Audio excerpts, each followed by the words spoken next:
Estamos numa série de mensagens, e eu fiquei bem escondidinho aqui atrás dessa mesa, né? Mas vou ficar daqui mesmo, a gente vai conversar daqui mesmo. Nós estamos numa série de mensagens, e a série de mensagens é Encontros Ordinários, Momentos Extraordinários.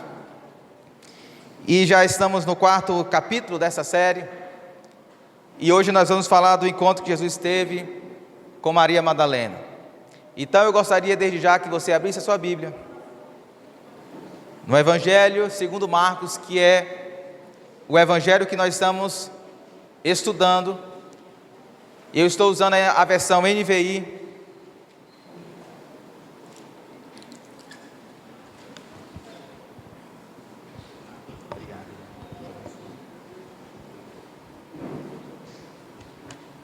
Marcos capítulo 16.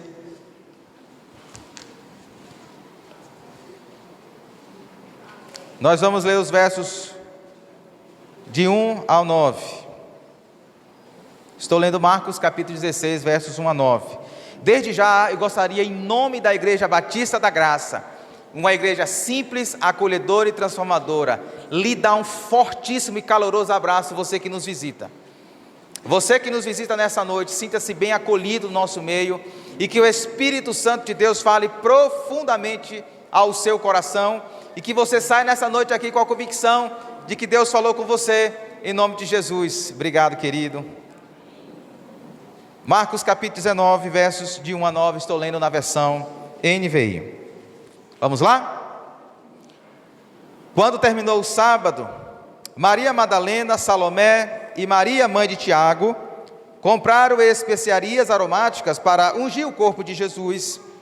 No primeiro dia da semana, bem cedo, ao nascer do sol, elas se dirigiram ao sepulcro, perguntando umas às outras: quem removerá para nós a pedra da entrada do sepulcro? Verso 4. Mas quando foram verificar, viram que a pedra, que era muito grande, havia sido removida.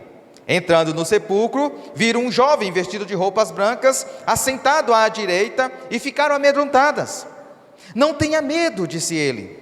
Vocês estão procurando Jesus, o Nazareno, que foi crucificado? Ele ressuscitou, não está aqui. Vejam o lugar onde o haviam posto.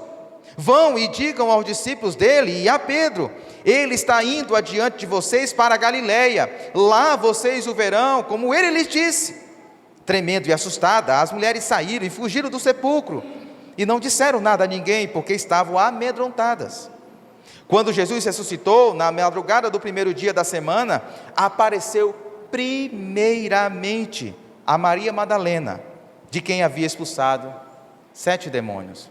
Podeis se assentar no nome santo de Jesus. Encontros ordinários, momentos extraordinários. Do choro da morte à alegria da ressurreição. Meus queridos, no primeiro capítulo da nossa série, nós falamos do encontro que Jesus teve com um homem chamado Mateus. Está lá em Marcos capítulo de número 2, versos 3 a 17. E como Jesus impactou a vida daquele homem, realinhando o seu coração em torno do siga-me. Jesus dá um imperativo para ele: siga-me. E Mateus tem o seu coração realinhado, abandonando o seu ídolo maior, as riquezas, para se render ao rei do reino de Deus. No segundo capítulo nós falamos, baseado em Marcos capítulo 5, versos de 1 a 20, sobre o encontro de Jesus com um jovem possesso. E aquele jovem estava completamente dominado pelo império das trevas. Uma legião estava dominando a vida daquele homem. E como Jesus se move na direção daquele homem, desfazendo os efeitos do mal e lhe conduzindo a uma vida marcada pelo perdão, pela transformação e pela liberdade. Na semana passada, nós, à luz de Marcos capítulo 5, versos 24 a 34, nós falamos do encontro que Jesus teve com uma mulher comum e simples como cada uma de vocês aqui presente, mas que estava perdidamente enferma, gravemente enferma. E o encontro de Jesus com aquela mulher o desafiou a se mover da autoconfiança para a completa confiança e dependência do poder de Deus. Nesta noite nós vamos falar sobre o encontro que Jesus teve, basicamente com uma mulher. O Jesus ressurreto se encontra primeiramente com uma mulher chamada Maria Madalena. Mas antes de a gente entrar, eu gostaria apenas de, como nota de introdução, fazer menção de como, ao longo da história do povo de Deus, o diabo sempre buscou subverter, desvirtuar as festas, as festividades, os marcos festivos do povo de Deus, tentando desvirtuar o seu tema, tentando desvirtuar o seu assunto. Por exemplo, no Antigo Testamento, Isaías já pontuava esse desvirtuamento, quando Isaías, no capítulo 1, verso 14, Isaías escreve o seguinte: suas festas da lua nova e suas festas físicas, eu as odeio, tornaram-se um fardo para mim, e não as suporto mais. O povo de Israel havia transformado as festas do Antigo Testamento, que eram símbolos, sinais da intervenção graciosa de Deus na história do povo, em um ajuntamento onde a ganância, a violência e o pecado era propagado. Assim também, queridos, nós podemos perceber no cristianismo, como o diabo tenta desvirtuar as grandes datas do cristianismo, surrupiando o seu tema central, a sua mensagem inegociável. Por exemplo, quando nós pensamos no Natal, o Natal, que é a intervenção miraculosa do Senhor, a graça de Deus que se fez carne, o próprio Deus se transvestindo de um ser humano, de um bebê, para entrar na história, para assumir na cruz os nossos erros e os nossos pecados. E como a nossa sociedade desvirtuou a mensagem do Natal e passou a celebrar um velhinho, habitante do Polo Norte, e que presenteia crianças boazinhas. O Natal deixou de ser a celebração da graça para ser uma celebração das boas obras. Não fica diferente também quando nós pensamos na Páscoa. A Páscoa, que é essa festividade, esse marco no calendário cristão, que aponta para o sacrifício de Jesus Cristo, o Cordeiro Pascual que se doou por nós, que levou sobre si os nossos erros, as nossas falhas, as nossas escolhas equivocadas ao longo da história, levando sobre si todas as nossas burradas, os nossos pecados e as nossas falhas, e naquela cruz, perdoando todos os nossos pecados, e ao terceiro dia, no domingo de manhã, ressurgindo dentre os mortos, ressuscitando dentre os mortos, para garantir cabalmente, plenamente o nosso perdão. Essa é a mensagem da Páscoa. Mas infelizmente a nossa sociedade desvirtua essa mensagem e acaba celebrando e introduzindo nesse calendário a figura do coelho, a figura dos ovos da Páscoa de chocolate, apenas para fomentar a ganância e o nosso espírito consumista. Então, nesta noite, eu gostaria de trazer as suas mentes esclarecidas à luz dessa história do encontro que Jesus teve com Maria Madalena, o que de fato acontece, o que de fato aconteceu naquele domingo de manhã, e como aquele encontro que aquela mulher teve com Jesus impactou a sua vida. Se nós formos perceber, o encontro que Jesus teve com aquela mulher, chamada Maria Madalena, e como Jesus a desafiou a se mover de uma vida marcada pela desilusão, o desespero, para a alegria e a esperança da ressurreição. Se nós fôssemos resumir toda a nossa conversa em uma frase, a frase seria essa: o mover de Jesus em nossa direção converte o choro da desilusão na alegria da ressurreição. o mover de Jesus em nossa direção, o mover de Jesus na sua direção, na direção da sua família, na direção do seu casamento, na direção dos seus filhos, na direção de Jiquié, da Bahia, do Brasil, o mover de Jesus em nossa direção, converte o choro da desilusão na alegria da ressurreição. Vamos ver isso em duas partes. Primeiro, eu gostaria que com sua Bíblia aberta, veja comigo, quando o choro da morte irrompe em nossa caminhada de vida. Leia comigo os versos 1, 2, 3 e o 9, por gentileza.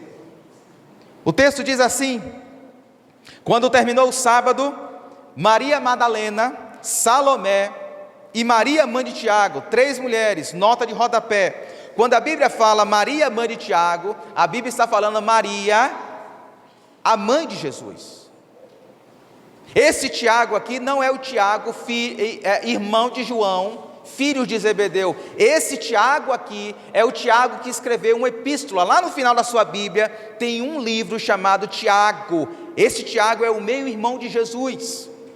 Então quem estava ali naquela cena? Maria Madalena, uma mulher chamada Salomé, provavelmente parente de Maria, mãe de Jesus, e Maria, a mãe de Tiago, a mãe de Jesus. Elas compraram especiarias aromáticas, verso 1, para ungir o corpo de Jesus.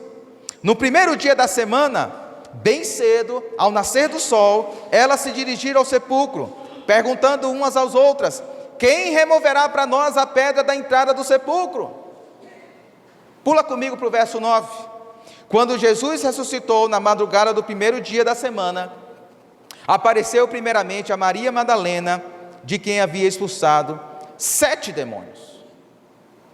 Eu quero convidar você nessa noite a focar comigo nessa figura Maria Madalena, porque apesar de que no domingo pela manhã 3 mulheres vão ao sepulcro de Jesus, a primeira pessoa na história a ver Jesus ressurreto foi Maria Madalena.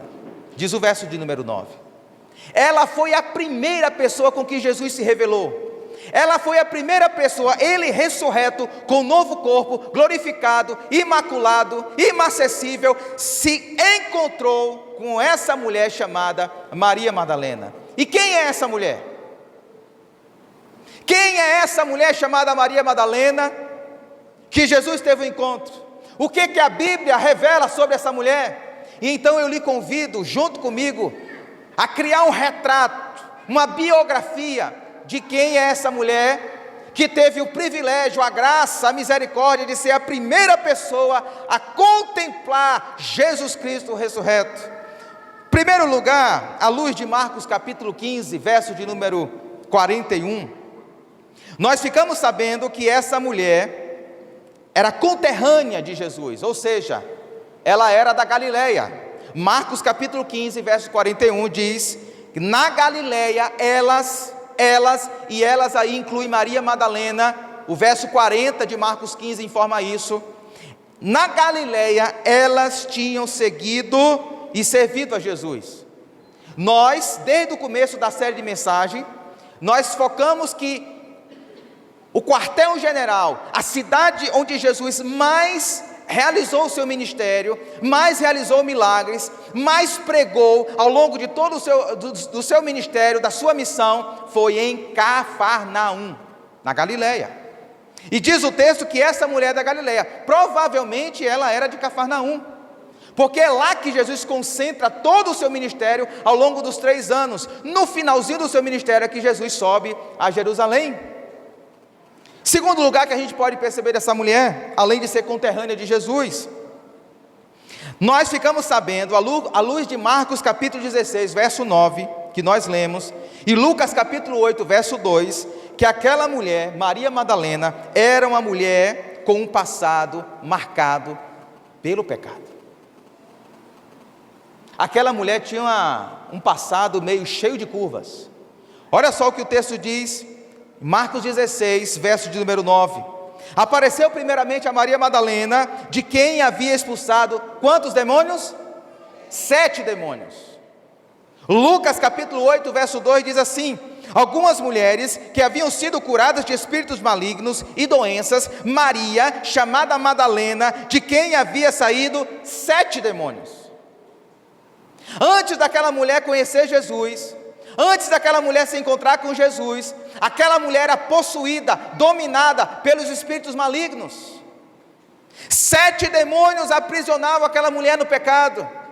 7 demônios dominavam aquela mulher, oprimia aquela mulher, aprisionava aquela mulher, para que ela não vivesse a vida para a glória de Deus. Aquela mulher tinha um passado marcado pelo pecado.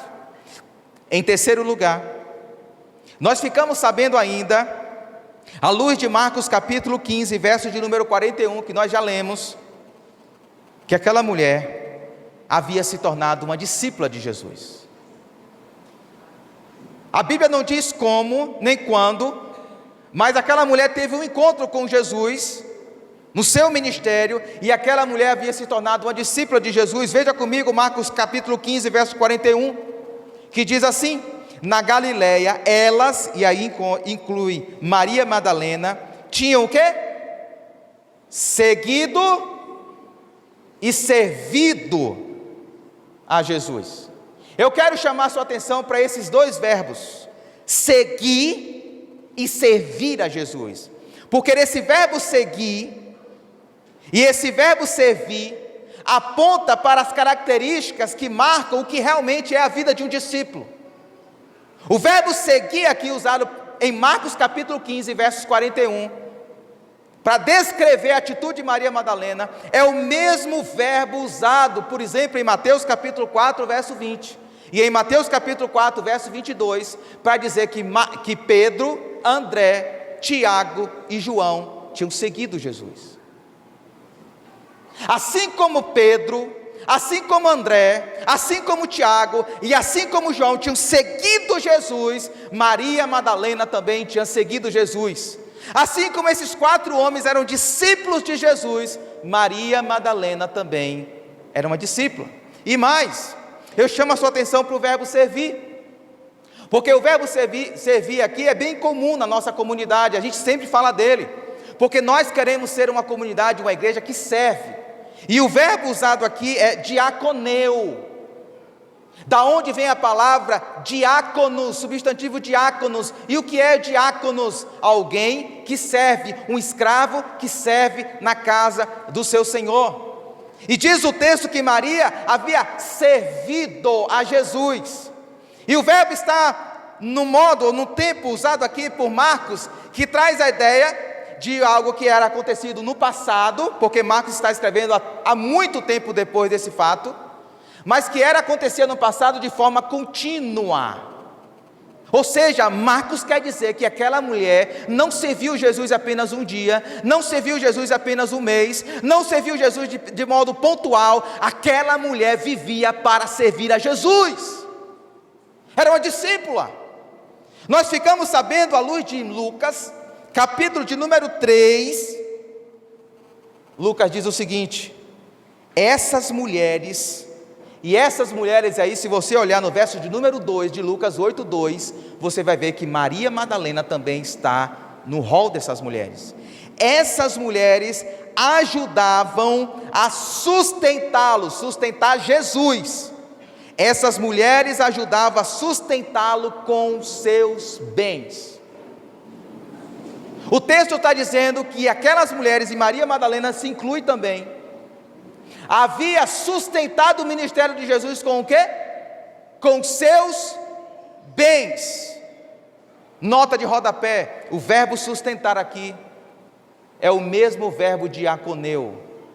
Era como se Lucas estivesse dizendo o seguinte: aquelas mulheres haviam servido a Jesus com seus bens. Vocês se lembram de um capítulo dessa série, de alguém que teve um encontro com Jesus e começou a servir ele com seus bens? Mateus. Porque essa é a marca de um discípulo de Cristo. Quando um homem e uma mulher é impactado pelo encontro de Jesus, e se rende ao Evangelho, e se rende à graça de Deus, e se rende ao poder do Espírito Santo de Deus, assim como Mateus colocou a sua casa, investiu dinheiro para orquestrar, planejar um jantar, para promover o encontro de pecadores com Jesus. Essa mulher colocou os seus bens à disposição de Jesus, porque essa é a característica de um discípulo. Um discípulo é aquele que segue a Jesus, e um discípulo, quando ele é impactado pelo encontro de Jesus, ele se rende a Jesus, e tudo o que ele é, tudo o que ele faz, tudo o que ele tem, não mais pertence a ele mesmo, pertence a Jesus. Essa é uma característica. Por isso eu afirmo que essa mulher, ela era uma discípula de Jesus. No entanto, queridos, o relato bíblico ainda continua dizendo que além daquela mulher ser discípula de Jesus, a Bíblia vai nos informar que aquela mulher era completamente afeiçoada a Jesus. Aquela mulher amava Jesus de uma maneira extraordinária. Eu chamo a sua atenção para alguns textos. Primeiro, Marcos, melhor dizendo, 15:40. Marcos 15:40. Que diz que algumas mulheres estavam observando de longe, entre elas Maria Madalena. No momento em que Jesus está sendo crucificado, quem está perto de Jesus? Maria Madalena. Muitos dos homens discípulos de Jesus, deram linha na pipa, não estava mais perto de Jesus, exceto João, mas Maria Madalena estava lá. João capítulo 19, verso 25, diz que perto da cruz de Jesus, estavam sua mãe, a irmã dela, Maria, mulher de Clopas, e quem? Maria Madalena. João 19, 25. No momento da crucificação de Jesus, no momento de mais dor de Jesus, quem estava presente na caminhada de Jesus? Maria Madalena. E mais, Marcos 15, verso 47, vai dizer que essa mulher, Maria Madalena, e Maria, mãe de José, mãe de Jesus, viram onde ele foi colocado. Ou seja, Maria Madalena estava no momento da crucificação, e Maria Madalena acompanhou o cortejo de José de Arimateia, para ver onde é que Jesus, o corpo de Jesus, iria ser guardado. Marcos capítulo 16, verso de número 1, texto que nós lemos, vai dizer que quando terminou o sábado, quando os judeus podiam começar a trabalhar e fazer alguma coisa, Maria Madalena, Salomé e Maria, mãe de Tiago, compraram especiarias aromáticas para ungir o corpo de Jesus. No primeiro dia da semana, bem cedo, ao nascer do sol, elas se dirigiram ao sepulcro. A primeira coisa que veio na mente daquela mulher chamada Maria Madalena, quando terminou o sábado, quando ela podia trabalhar, quando ela podia exercer algum esforço, a primeira coisa que veio naquela mente: eu preciso perfumar o corpo de Jesus. Aquela mulher está nos momentos mais cruciais da vida de Jesus. Ela está no momento da sua crucificação, ela está no momento do seu sepultamento, ela está no momento de dor, de pesar, de luto, onde Jesus está sepultado no sepulcro. Aquela mulher é apaixonada por Jesus, aquela mulher ama Jesus.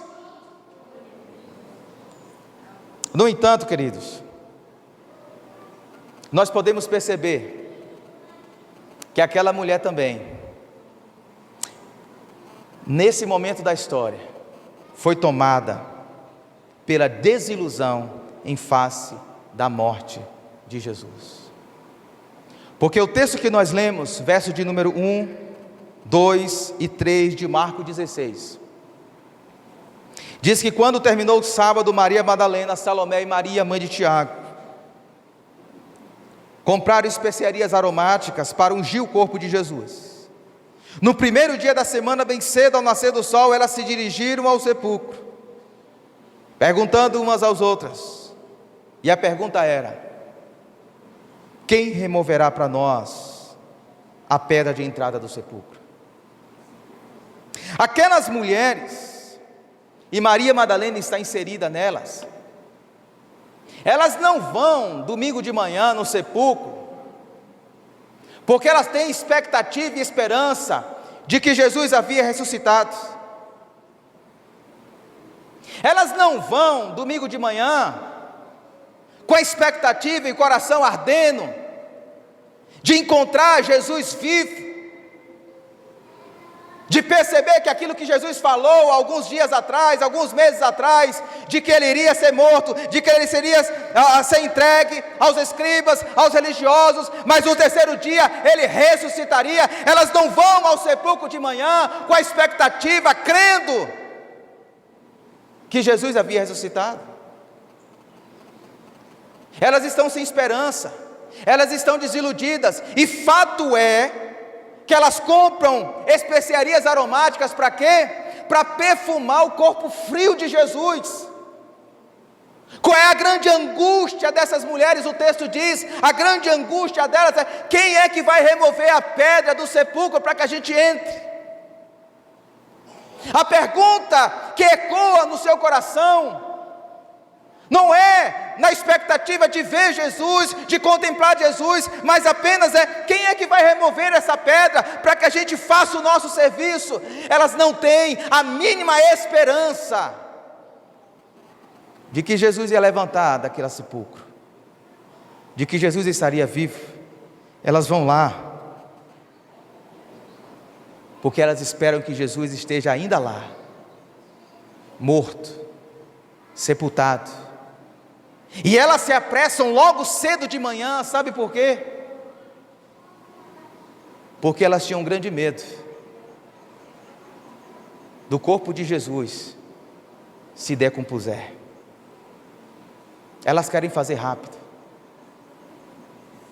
elas querem encontrar o corpo frio de Jesus, elas não têm esperança.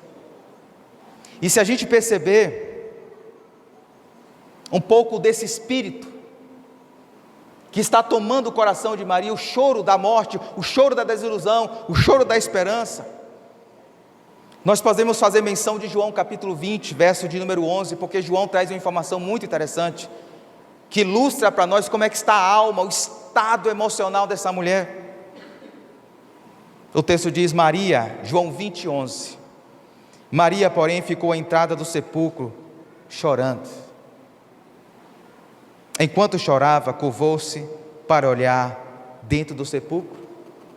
O choro de Maria é o choro da desilusão, queridos. O choro de Maria é o choro da desesperança. Acabou, Jesus morreu, ponto final. Toda aquela expectativa,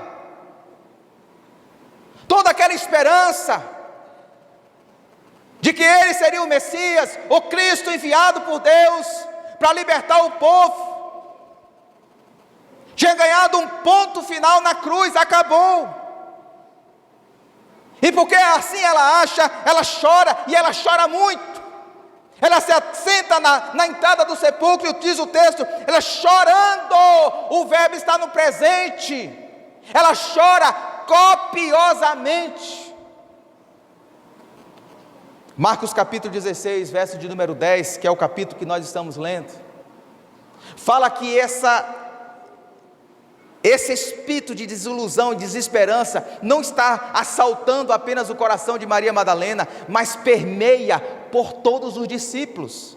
O texto diz assim, verso de número 10, Marcos 16, ela foi e contou aos que ele tinham estado, aos que com ele tinham estado, os discípulos. E diz o texto que eles estavam como? Eles estavam lamentando e chorando. A desilusão, a desesperança, a sensação de que não há mais futuro, só tem passado, de que não tem mais solução, de que não tem mais saída, de que não tem mais esperança. É essa sensação que está tomando o coração daqueles discípulos, que entraram no estado de pré-depressão, eles estão enclausulados, eles estão fechados, não tem mais ânimo, a alma desses homens está nocauteada pela morte de Jesus. E ainda, a gente pode perceber que além do choro da desilusão, Maria Madalena ainda revela para nós, juntamente com os discípulos, um desapontamento acerca de quem Jesus é e da sua missão.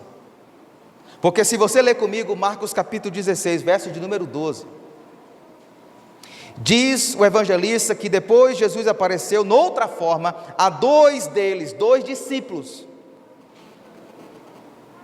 estando eles a caminho do campo. Marcos não diz quem são esses discípulos, Marcos não traz especificidades desse encontro de Jesus, mas Lucas traz. Lucas capítulo 24, verso 19, diz quem são esses discípulos e o que ocorreu naquele diálogo, no caminho de Emaús. Lucas 24, 19 diz e revela o que está no coração daqueles homens e mulheres que seguiam Jesus. O que aconteceu com Jesus de Nazaré? Responderam eles. Olha só a resposta dos discípulos de Emaús: ele era um profeta, poderoso em palavras e em obras diante de Deus e de todo o povo. Veja comigo o verbo, ele era, não é, ele era, passado. O que Jesus é para aqueles discípulos? Um passado, um bom passado, um virtuoso passado, um auspicioso passado, mas não passa de passado. A morte venceu Jesus, a morte colocou um ponto final em quem Jesus é e na sua missão. E o texto continua dizendo, verso de número 20: os chefes dos sacerdotes e as nossas autoridades o entregaram para ser condenado à morte e o crucificaram. Verso 21, e nós esperávamos, não espera mais, e nós esperávamos, passado, que era Ele que iria trazer a redenção de Israel. Eles não esperam mais nada de Jesus, eles não esperam mais nada da pessoa de Jesus e daquilo que Ele pode fazer. Acabou, queridos. E essa é justamente a consequência quando um homem e uma mulher, diante da dinâmica da vida, diante dos desafios, dos problemas, das crises, dos dissabores, dos problemas familiares, dos problemas conjugais, dos problemas com o filho rebelde, criado no caminho do Senhor, que de repente decidiu trilhar por outro caminho, do desespero de uma crise financeira, de uma crise de ordem vocacional, ministerial, espiritual, e de repente uma doença, uma crise na sua saúde, uma doença grave, incurável, um problema relacional, vem sobre nós e impacta o nosso coração de tal forma que nós vamos perdendo a compreensão e a dimensão da realidade do Cristo ressurreto. Quantas vezes diante desses momentos difíceis que nós enfrentamos, nós perdemos de vista a realidade de que Jesus está vivo. Às vezes a gente até crê aqui, está aqui na mente, às vezes a gente até afirma que Jesus de fato está vivo, a gente não duvida disso, mas diante da urdidura da vida, diante dos dissabores do dia a dia, diante das complexidades da vida, queridos, a gente perde de vista a realidade da ressurreição, que Jesus venceu a morte e de que Ele está vivo e que não há nada, nem nos céus, nem na terra, nem debaixo da terra, que possa impedir o agir de Deus em nossas vidas. Quantas vezes, assim como Maria Madalena e os discípulos de Jesus, nós somos tomados pela desesperança, pela desilusão, pela frustração. Quantas vezes, queridos, nós estamos prostrados chorando, o choro da desilusão, o choro da desesperança. Não tem mais saída para mim, não tem mais futuro para mim, não tem como a minha vida ganhar uma nova direção, um novo norte, um novo brilho, o sol raiar sobre a minha vida, não tem mais esperança.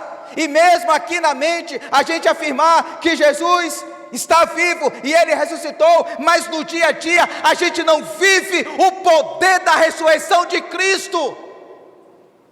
Paulo escrevendo em Filipenses capítulo 3, verso 8, ele diz: eu quero conhecer a Cristo e o quê?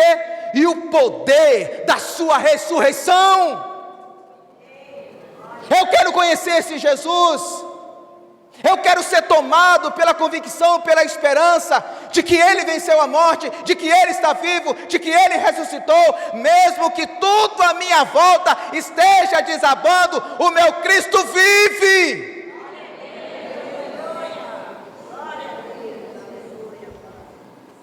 Aqueles discípulos, meus queridos, Maria Madalena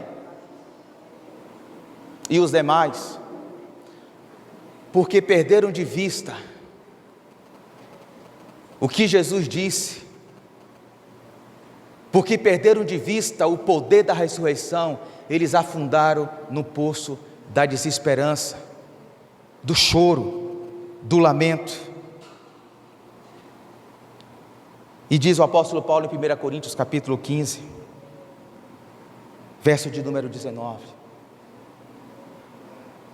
Paulo dizendo aos coríntios, ele diz: se é somente para esta vida que temos esperança em Cristo, dentre os homens somos mais dignos de compaixão. Porque via de regra é isso que acontece, conscientemente ou inconscientemente, queridos. Quando a gente tenta lidar com a vida sem viver na dinâmica do poder, da realidade do Cristo ressurreto, a gente vai lidando com a vida segundo o nosso poder, a gente vai administrando a nossa vida conforme a nossa capacidade.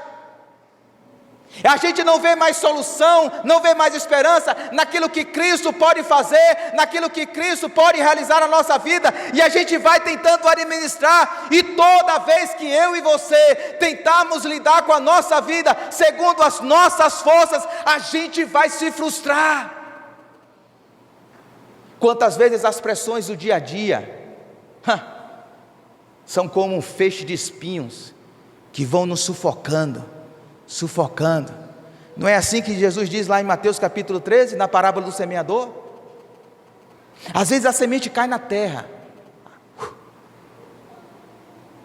a semente cai no coração da gente, a semente do evangelho cai, mas a Bíblia diz que às vezes cai em meio aos espinhos. E sabe quais são os espinhos? Jesus disse: as preocupações dessa vida e a busca por sucesso, por prosperidade. Veja os homens, vejam as mulheres da nossa sociedade, pessoas que estão sufocadas, pessoas que parecem bem, pessoas que parecem saudáveis, mas elas estão sufocadas, elas estão doentes, elas estão ansiosas, elas estão depressivas. Por quê? Porque elas perderam de vista o poder de Jesus, o poder da ressurreição. E elas tentam preencher esse vazio com conquistas, com coisas. Se elas não esperam mais de Jesus, elas começam a esperar da força do seu braço. Qual é o resultado disso? as clínicas, os terapeutas, os psicólogos, ganhando mais e mais clientes. Muitas vezes pessoas que se dizem discípulos de Cristo, mas não vivem mais na dinâmica da realidade da ressurreição, estão frustrados, estão desolados. No entanto, queridos, e aí é a beleza desse texto, Deus não nos deixa nessa situação que muitas das vezes nós estamos inseridos. A graça de Deus vem sobre nós, e foi justamente a graça de Deus que veio sobre Maria Madalena, trazendo sobre ela esperança, porque o texto diz, capítulo 16 de Marcos, a partir do verso de número 4, o texto diz, a história diz: mas quando elas foram verificar, elas entraram, e quando elas foram verificar, viram que a pedra, que era muito grande, havia sido removida. O sepulcro já não estava mais fechado, o sepulcro estava aberto. E diz o texto no verso de número 5: entrando no sepulcro, viram um jovem vestido de roupas brancas, assentado à sua direita, e ficaram amedrontadas. Ficaram amedrontadas diante daquela visão daquele anjo, porque elas não tinham nenhuma expectativa e esperança da intervenção graciosa de Deus em suas vidas. E disse o anjo: não tenha medo, disse ele, vocês estão procurando Jesus o Nazareno? Quem é que vocês estão procurando aqui? O que é que vocês estão fazendo aqui com essas especiarias, com esses perfumes? O que é que vocês estão fazendo aqui? Vocês vieram lavar e perfumar o corpo de Jesus? O que é que vocês estão fazendo aqui? Chorando, lamentando, desiludidas, sem esperança, chorando, porque espera que Jesus esteja aqui estirado, com o seu corpo frio nessa sepultura. O que é que vocês estão esperando? O que é que vocês estão fazendo aqui? Ele não está aqui, Ele ressuscitou. Louvado e agradecido seja o nome do Senhor. Jesus não está mais na sepultura, Jesus não está mais entre os mortos, diz o texto, e Ele ressuscitou. Ele não está aqui. Veja para o lugar, olhe onde colocaram Ele. Ele não está mais aqui. Ele venceu a morte, Ele venceu o diabo, Ele venceu o pecado, e a prova insofismável de que Jesus é o vencedor, de que Jesus é vitorioso, é que Ele não está morto, Ele está vivo, da glória de Deus. Ele está vivo, queridos.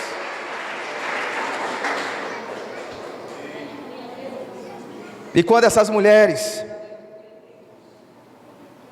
são tomadas por essa palavra do anjo, qual é a resposta que elas dão? Diz o texto que elas correm amedrontadas. Mas no caminho, Jesus aparece para uma delas. Quem é? Maria Madalena.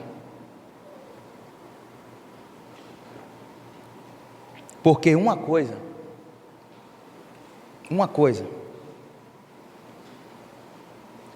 é você ouvir que Jesus ressuscitou. Outra coisa é você perceber no seu caminho, na sua vida, o Jesus ressurreto.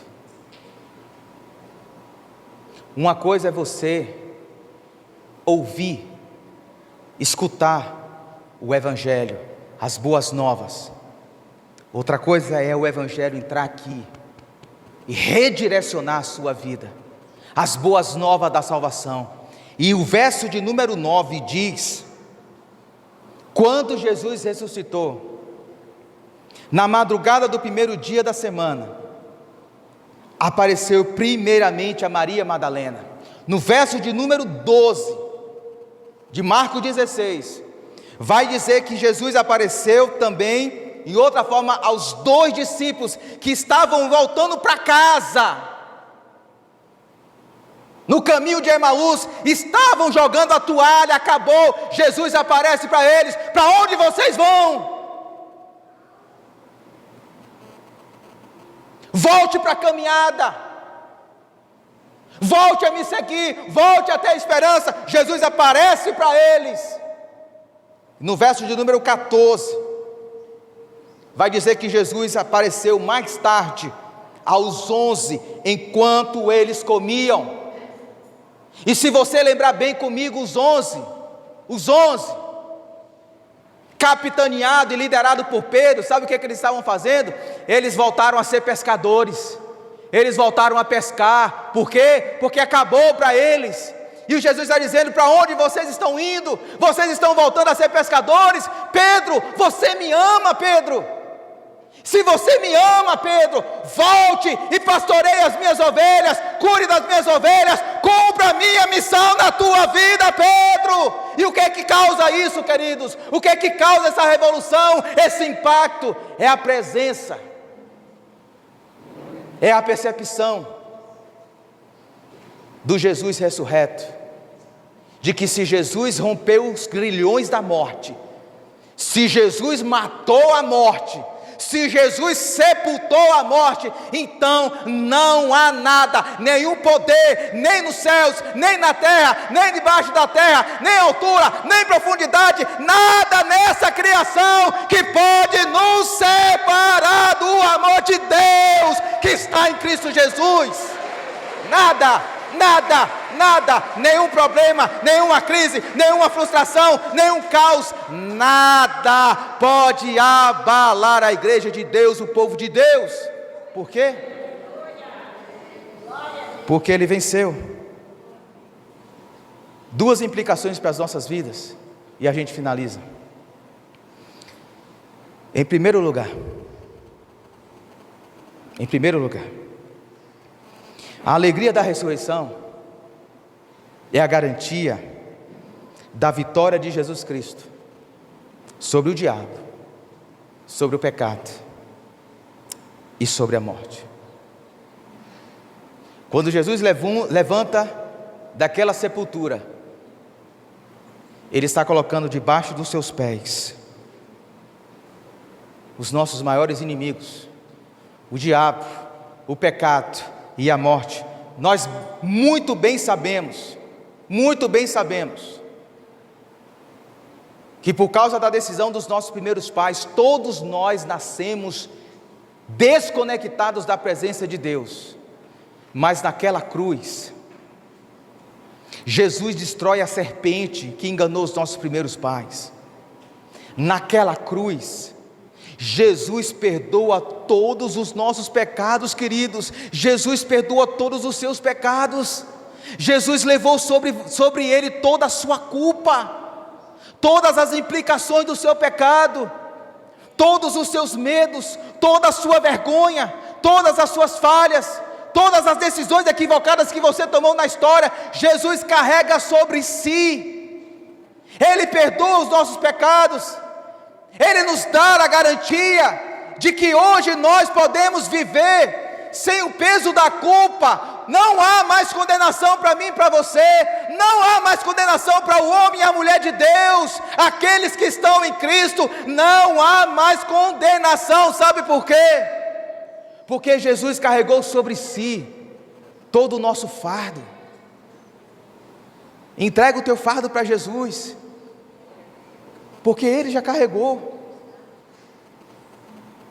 E Jesus vence a morte. Quando Jesus levanta da sepultura, queridos, Ele é a primeira pessoa, o primeiro ser humano que já desfruta do corpo glorificado que eu e você vamos ter um dia. Se nós formos perguntar para Deus: Deus, qual é a prova que o Senhor pode nos dar de que o Senhor vai acabar com toda essa miséria que nós vivemos, de que um dia o Senhor vai acabar com a morte, de que um dia o Senhor vai acabar com a violência, de que um dia o Senhor vai acabar com a corrupção, de que um dia o Senhor vai colocar ordem em todo esse caos que nós vivemos? de que um dia o Senhor vai enxugar todas as nossas lágrimas, de que um dia não vai ter doença para o povo de Deus, nós não vamos precisar mais nos preocupar com a enfermidade, nós não vamos mais nos preocupar em perder os nossos entes queridos. Qual é a garantia, Pai, que o Senhor nos dá? E Deus pode nos responder: a garantia é que o meu filho ressuscitou, ele está vivo. E isso traz para nós esperança, isso traz para nós conforto. Segundo, a alegria da ressurreição é evidência de que Jesus Cristo é o Senhor de todas as coisas. Porque no verso de número 19 de Marcos 16, depois de ter-lhes falado, o Senhor Jesus foi elevado aos céus e assentou-se à direita de Deus. Mas como assim, pastor? O que Marcos está dizendo aqui é que Jesus cumpriu uma profecia há mais ou menos 1000 anos antes da vinda dele. Jesus está cumprindo o Salmo 110, o Salmo davídico. E o Salmo 110, o verso de número 1, diz assim: o Senhor disse ao meu Senhor: senta-te à minha direita, até que eu faça dos teus inimigos um estrado para os teus pés. E vai dizer as Escrituras que o último inimigo a ser colocado debaixo dos pés de Jesus é a morte. O diabo já está derrotado, o pecado já está derrotado. Nós já podemos andar sem condenação, sem o peso da culpa, sem a vara da vergonha, da culpa, nos cravejando a nossa consciência, as nossas emoções. Nós somos livres em Cristo Jesus, nós somos redimidos em Cristo Jesus, nós somos perdoados em Cristo Jesus, nós somos as pessoas mais abençoadas da face da terra, porque toda sorte de bênção Deus nos deu em Cristo Jesus. E o último inimigo vai ser a morte. Aquele grande dia, queridos e amados irmãos, que todos nós, como esse coral representou aqui, todos nós iremos cantar diante do trono de Deus. Aonde está a morte, a tua vitória? Aonde está a morte, o teu aguilhão? Aonde está a morte, a tua força e o teu poder? E nós vamos cantar que louvado seja o nome do Senhor, porque nós temos a vitória. 1 Coríntios capítulo 15, nós temos a vitória mediante o nosso Senhor e Salvador Jesus Cristo. Ele é Senhor da história. E diz Paulo, para finalizar o nosso bate-papo,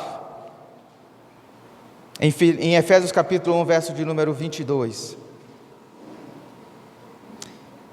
que Deus colocou todas as coisas debaixo dos pés de Jesus, todas, o que você imaginar, todas. Deus colocou todas as coisas debaixo de seus pés e o designou cabeça. Eu não sei se você já parou para pensar nesse texto, mas o texto está falando que todas as coisas, todas. O que é que te preocupa? O que é que te causa ansiedade? O que é que tira o teu sono? O que é que te angustia? O que é que te causa medo? Todas as coisas estão debaixo dos pés de Jesus. E diz o texto que ele, Deus, o designou cabeça de todas as coisas. Para quem?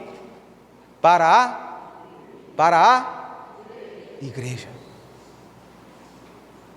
Para nós. Em outras palavras, o que Paulo está dizendo é o seguinte: Deus fez de Jesus o soberano sobre todas as coisas, todas. Ele é rei sobre todas as coisas. Mas qual foi a forma, qual foi a maneira que Deus escolheu para revelar na história, para revelar em Jequié, para revelar na sua empresa, para revelar no seu local de trabalho, na sua casa, no seu bairro, que de fato Jesus é quem manda, foi a igreja. Nós somos o meio de Deus para mostrar de fato para a sociedade que quem manda é Jesus, que quem reina é Jesus, que quem é o soberano é Jesus. Fato é, meus amados, que quando esses discípulos são impactados pela ressurreição de Jesus, qual é a resposta que eles dão? Verso 22 de Marcos 16. Qual é a resposta que esses homens e essas mulheres dão? Marcos 16, verso 22. Diz o texto. Verso 20, melhor dizendo. Então os discípulos saíram e pregaram por toda parte. E o Senhor cooperava com eles, confirmando-lhes a palavra com sinais que acompanhavam. Quando esses homens são impactados pelo Jesus ressurreto, qual é a resposta que eles dão? Eles saem. Eles vão para o seu trabalho, eles voltam para suas casas, eles voltam para suas famílias, eles voltam para os seus colegas, eles voltam para os seus vizinhos, eles vão nas praças, eles vão nas ruas, eles vão nos guetos, e o que é que eles anunciam, e o que é que eles pregam, e o que é que eles proclamam? Há um novo rei na história, há um novo reino na história, e esse rei é Jesus Cristo, aquele que era, aquele que é, aquele que há de vir, o Todo-Poderoso, o princípio, o último, aquele que é o Filho de Deus. É Ele que reina, é Ele que manda, é Ele que é o Senhor. E Ele decidiu fazer isso por meio de você, por meio da igreja. As duas perguntas que eu faço para a gente finalizar é: primeiro,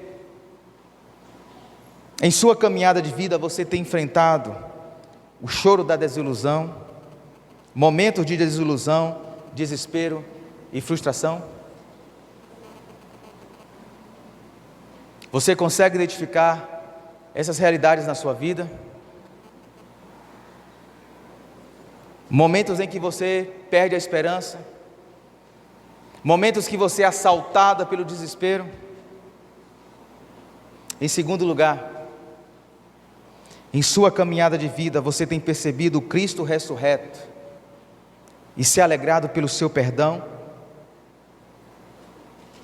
confessando e abandonando os seus pecados?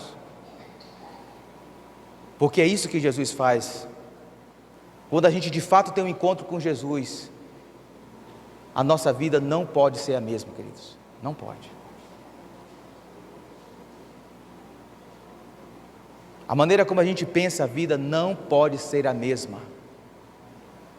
Se a gente continua pensando as coisas como a gente pensa, se a gente continua lidando com a vida da mesma forma, a gente tem perdido de vista a realidade do Cristo ressurreto, porque Ele entrou na história para mudar as nossas vidas. E pela esperança do reino vindouro, quando nós de fato temos percebido o Cristo ressurreto, nós nos alegramos com o seu perdão e nos alegramos pela esperança do reino vindouro, nos rendendo a esse reino, anunciando esse reino.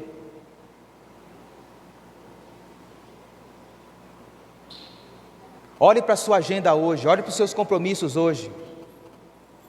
Qual é o espaço que Jesus ressurreto, Jesus vivo tem na sua agenda? Com que frequência você conversa com Ele? Com que frequência você ouve Jesus?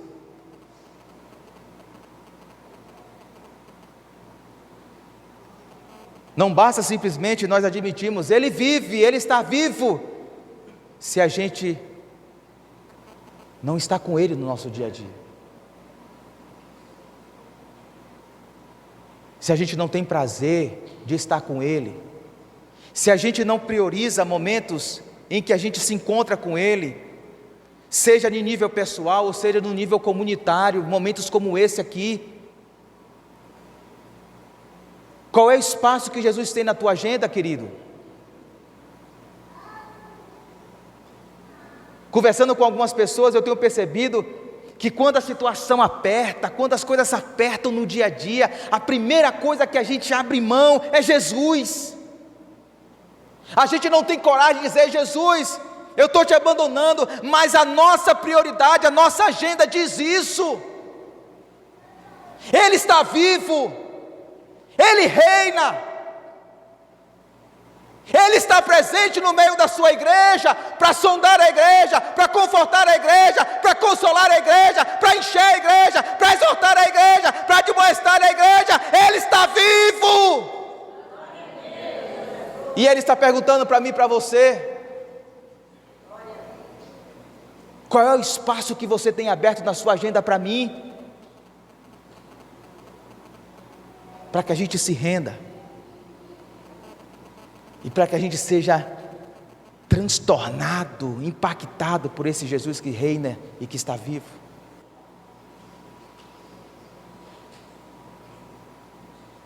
Vamos orar em nome de Jesus. Deus bendito, conforme a visão do profeta Isaías, Tu és santo, santo, santo, santo. Nós fomos criados para a Tua glória, nós fomos criados para sempre contemplar o santo, o santo, o santo. Mas às vezes a gente se esconde do Senhor. Quantas vezes nós criamos mecanismos para nos esconder do Senhor? Achamos que vamos nos esconder de Ti, como pensou Adão e Eva. Quantas vezes, meu Deus, ao longo da nossa caminhada de vida, nós vivemos, nós resolvemos os nossos problemas, nós nos relacionamos dentro de um casamento, nós criamos filhos, nós lidamos com os nossos pais, nós nos relacionamos com o dinheiro, com o trabalho, com o tempo, com o nosso corpo, como se Jesus não tivesse ressuscitado daquela sepultura. Lidamos com todas essas realidades conforme a nossa conveniência, aquilo que a gente acha, aquilo que a gente pensa, e a gente vai criando uma caricatura, Senhor, daquilo que de fato é a nossa identidade, como homens e mulheres que foram criados para a Tua glória, para viver para a Tua glória. Muitas vezes, meu Deus, nessa caminhada, nessa busca de viver uma vida mascarada, caricaturada, nós nos frustramos, nós nos decepcionamos, nós nos afundamos no poço da desilusão. Por fora nós damos risadas, por fora nós sorrimos, por fora nós colocamos uma maquiagem espiritual para dizer que está tudo bem, mas lá dentro está doendo. Jesus, se apresente para nós nessa noite, impacta as nossas vidas, muda as nossas vidas, Jesus. Muda, Senhor, as nossas vidas, muda, Senhor, a realidade de Jequié, muda, Senhor, cada conjunto habitacional, cada gueto, cada caminho, cada rua, cada periferia da nossa cidade, meu Deus. Levanta um povo que Te ama, levanta a Tua igreja, sedenta pela Tua palavra, sedenta pela Tua presença, Senhor. E que revele para a nossa cidade, para os quatro cantos de Jequié, que existe um novo reino no pedaço. Existe um novo reino, não é o reino das trevas, não é o reino que a gente vê com os nossos olhos carnais, esse reino da violência, da corrupção, do jeitinho brasileiro, da criminalidade. Existe um novo rei, existe um novo reino, e esse rei é o nosso Senhor e Salvador Jesus Cristo, que um dia vai voltar. Ele vai voltar e vai colocar os pingos em cada i, vai colocar tudo em ordem, e todo joelho, Senhor, todo joelho, Senhor, vai se dobrar, e toda língua vai confessar que só o Senhor Jesus Cristo Só Ele, ninguém mais, nenhum partido político, nenhuma autoridade, nenhuma filosofia humana, nenhum cientista, nem mesmo nós. Só Ele é o Senhor. Só Ele é o Senhor. Você pode repetir isso comigo? Só Ele é o Senhor. Só Ele é o Senhor. Só Ele é o Senhor. Para a glória de Deus Pai.